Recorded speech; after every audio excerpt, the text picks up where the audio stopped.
to increase your salah upon the Prophet عليه الصلاة والسلام and all good deeds. يروي الإمام البخاري والإمام مسلم كل في صحيحه عن أبي هريرة رضي الله عنه قال قال النبي صلى الله عليه وآله وسلم.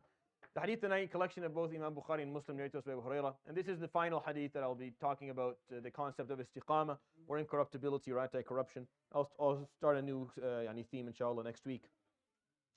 And this is a very known hadith. It doesn't use the word Istiqamah in it, but the concept is implied very clearly. It's a very famous hadith, and it's important that if you don't know it, it's not long, so you should be able to memorize it. And when he says, عليه الصلاة والسلام, is the following: قال تجدون الناس معادن خيارهم في الجاهلية خيارهم في الإسلام إذا فقهوا.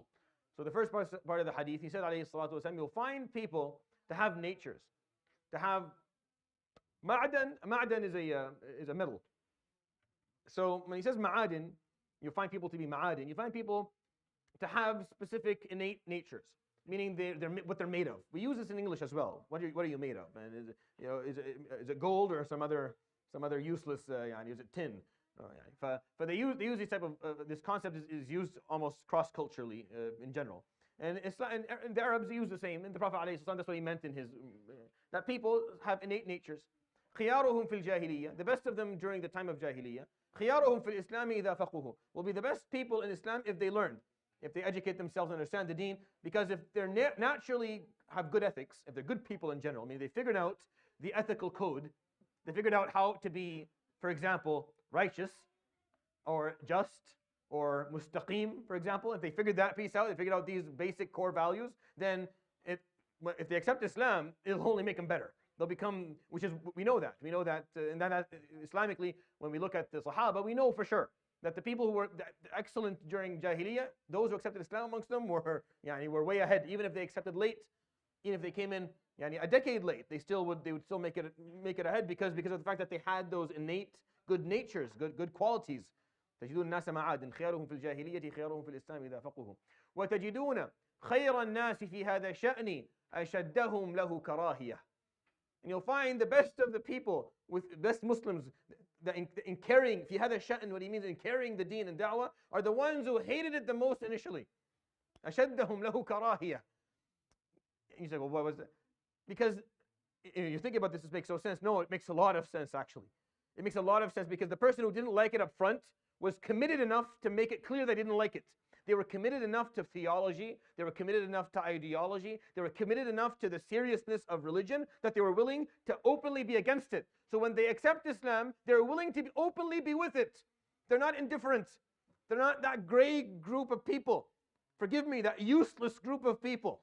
That completely useless demographic within society that aren't too with it to do anything khair or too against it to do anything bad. Just the indifferent people who are just floating around with not really adding to any group. They don't add to this side, they don't add to that side. There's nothing. They're just not. No. The Prophet ﷺ saw the value in someone being openly against Islam, because if they're openly against, that means they have conviction, they have belief.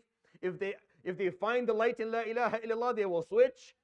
They'll commit to that which now they believe is correct. Some people, you don't hear their voices when they're not Muslim. You don't hear their voices if they are Muslim. You don't hear their voices in general because they just don't care enough. This is the important piece. The Prophet didn't see the opposite of commitment of Islam to be kufr. He saw it to be ghafla, to be indifference. That's the opposite piece. That's where you lose it all. It's those who just don't care. Because a kafir at least cares. Maybe you can reach them, even on the combat battleground. Sometimes on the battleground you can reach them, and they'll switch on the battleground, and they'll change, and they'll see the light, and they'll turn around. People who don't care, there's nothing you can do. There's nothing you can say. There's nothing you can offer that will make them see, because they're not looking. They're not looking. To see, they have to look. They're not looking at all. وتجدون شر الناس في هذا الأمر. And you will find the worst people within this whole issue of Islam. ذا الوجهين يأتي هؤلاء بوجه وهؤلاء بوجه. The person who is two-faced. They come to this group with a face and other group with a face. The ones who lack integrity. The people who lack istiqamah. They don't have integrity. They don't have commitment to anything. They'll just go with the flow. Whatever the moment dictates, that's what they'll be.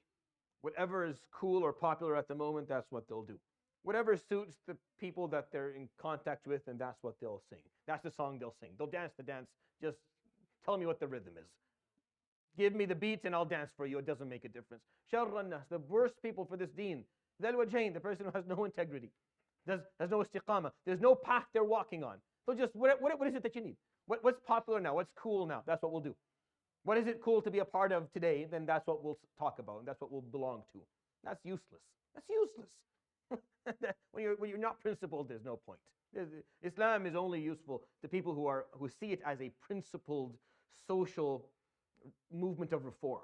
If you don't see it like that and are willing to take the principles and live by them, regardless of what's happening around you, what's going on in the world, then there's really not much. There's not much.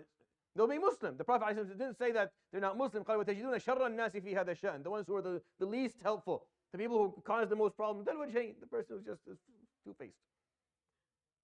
Put on whatever face is needed at the moment in front of others. And that's what Istiqamah is not. That's the beauty of understanding Istiqamah. To be principled is one way to. I want to kind of end this series with another way of looking at it. It could be incorruptibility, but it's also to be principled. That this is how you make your decisions. You're not swayed. You don't compromise. You're not tempted by. You're not pressured. You know what's correct. You know what isn't, and you walk that path, and you pay the price for it. But you walk away always knowing that you were mustaqim and you had integrity. And that is the most valuable thing you'll ever carry. And that will allow you to sleep at night, allow you to wake up in the morning feeling that you have value, allows you to continue to live your life. Wallahi, the moment you compromise, something changes inside of you. Something changes. It's like a poison that runs right through you. It takes a while for you to get rid of it later on if you decide to get rid of it. Because it takes away your ability to have that principled approach almost in everything. That's why you teach kids not to cheat in the small exam, because if they start cheating in those small exams, it's only a matter of time before they're given some degree of authority, and then they there's no, you can't divide this. It's undividable. You're either principled in general or you're not. Either istiqamah is for everything. There's no istiqamah and then over here I can be a little bit. No, it has to be something that you live by. And I find this hadith to be beautiful, and it explains that piece, and I hope you found it to be beneficial. يروي الإمامان البخاري ومسلم كل في صحيحه عن أبي هريرة رضي الله عنه قال النبي صلى الله عليه وآله وسلم تجدون الناس معادن خيارهم في الجاهلية خيارهم في الإسلام إذا فقهوا وتجدون خير الناس في هذا الشأن أشدهم له كراهية وتجدون شر الناس في هذا الشأن ذا الوجهين يأتي هؤلاء بوجه وهؤلاء بوجه. صدق رسول الله صلى الله عليه وآله وسلم. سبحانك وبحمدك لا إله إلا أنت أستغفرك وأتوب إليك. وصلى الله وسلم وبارك على سيدنا وحبيبنا محمد وعلى آله وصحبه أجمعين. جزاكم الله خير. بارك الله فيكم.